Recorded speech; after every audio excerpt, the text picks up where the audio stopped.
दोस्तों ये तो आप सभी को पता होगा कि सेक्स इंसानी शरीर के लिए कितना लाभदायक है और कितना हार्मफुल भी है।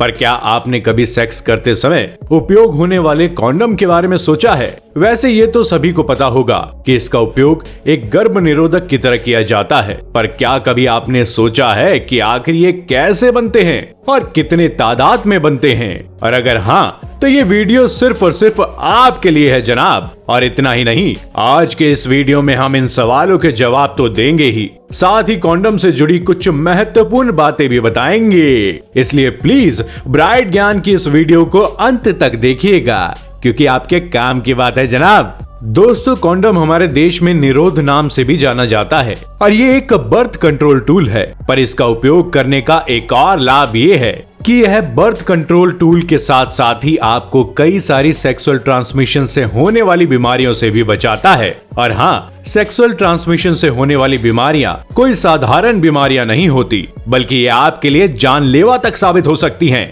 तो इससे आप अंदाजा लगा सकते हैं कि कॉन्डम सेक्स के दौरान कितना ज्यादा जरूरी है। पर अब हम आपके सवाल यानी कि कॉन्डम कैसे बनाए जाते हैं और इसको बनाने में कौन सा मटेरियल उपयोग किया जाता है, इसका जवाब देने वाले हैं। तो आप जान लीजिए कि कॉन्डम को बनाने के लिए लेटेक्स रबर का उपयोग किया जाता है।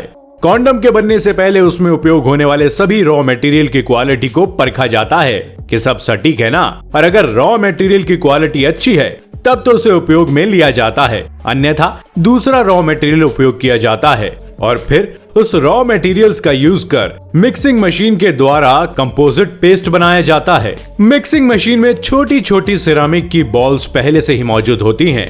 पर क्या आपको पता है कि इन बॉल्स का यूज क्यों किया जाता है? ये बॉल्स सारे इंग्रेडिएंट को बहुत अच्छी तरह से मिक्स करने के लिए ही यूज में लाई जाती है। लेकिन अब बात आती है कि आखिर लेटेक्स रबर के अलावा इसमें और कौन कौन से इंग्रेडिएंट यूज होते हैं। आपको जानकर आश्चर्य होगा कि इसमें टैमोल, जिंक ऑक्साइड और कैसीन जैसे मटेरियल को अमोनिया वाटर के साथ 5 घंटे तक मिक्स किया जाता है।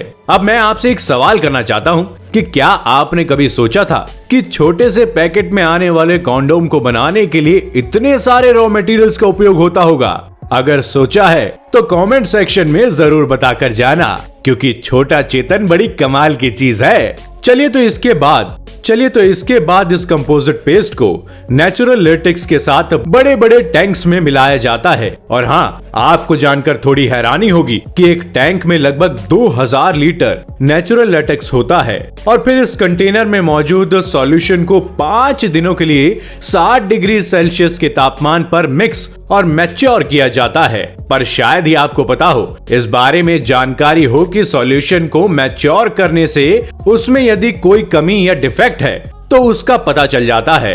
और फिर उसके बाद इस सॉल्यूशन को प्रोडक्शन फ्लोर तक ले जाया जाता है। यहाँ से कॉन्डम के बनने का काम शुरू होता है और फिर वहां से इन्हें डिपिंग स्टेशन पर ले जाया जाता है।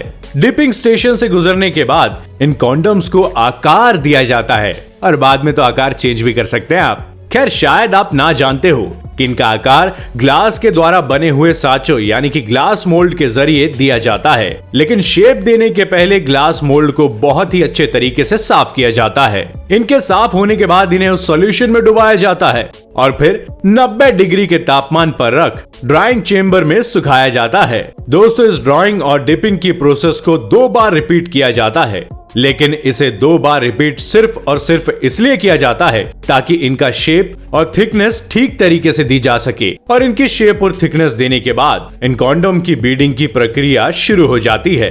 यह प्रक्रिया बहुत ही जरूरी होती है, क्योंकि इसके द्वारा इन कॉन्डम को ग्रिप दी जाती है और साथ ही इसके बाद इन्हें कुछ अलग प्रकार की मशीनों में डाला जाता है, जो इसमें जो भी केमिकल होते हैं उन्हें निकाल फेंकती है। ये सब हो जाने के बाद इन कॉन्डम को ठंडा होने के लिए टेबल पर रखा जाता है और वहां इनकी मैनुअल टेस्टिंग होती है। इस टेस्टिंग के बाद कॉन्डम इलेक्ट्रिकल टेस्टिंग रूम में जाते हैं, जहां पर एक कॉन्डम की अलग अलग टेस्टिंग की जाती है ताकि इसमें कोई डिफेक्ट ना रह जाए। ये टेस्टिंग रोबोटिक आर्म के द्वारा की जाती है, पर अगर इनमें से कोई भी कॉन्डम में किसी प्रकार का डिफेक्ट होता है तो उसे तुरंत हटा दिया जाता है।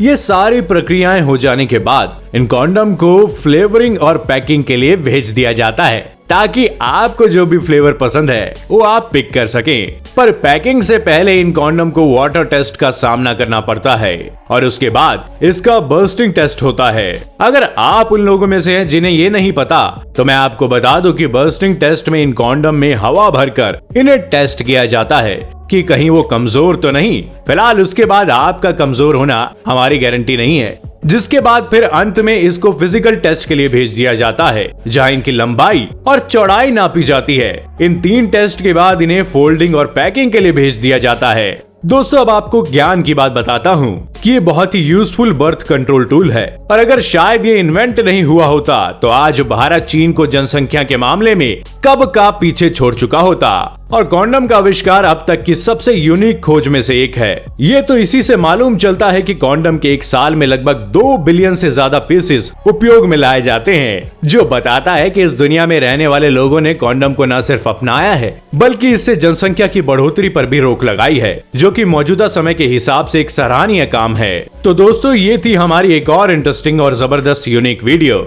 जिसमें हमने आपको कुंजम कॉन्डम के सारे प्रोसेस के बारे में बताया। अगर पसंद आई हो तो इस वीडियो को लाइक करें और हाँ, अगर इस चैनल पर नए हो तो इसे सब्सक्राइब करना बिल्कुल भी नहीं भूलिएगा। इस वीडियो को जितना हो सके उतना फैला दो, जिससे ये जानकारी सिर्फ आप तक ही सीमित ना रहे बल्कि आपके दोस्तों को भी इसका पता चले। वीडियो को पूरा देखने के लिए आप सभी का दिल से शुक्रिया। इसी तरीके से हमारे साथ बने रहिएगा और बेल आइकन को प्रेस करना ना भूलिएगा, क्योंकि घंटा बजेगा तो नोटिफिकेशन मिलेगा।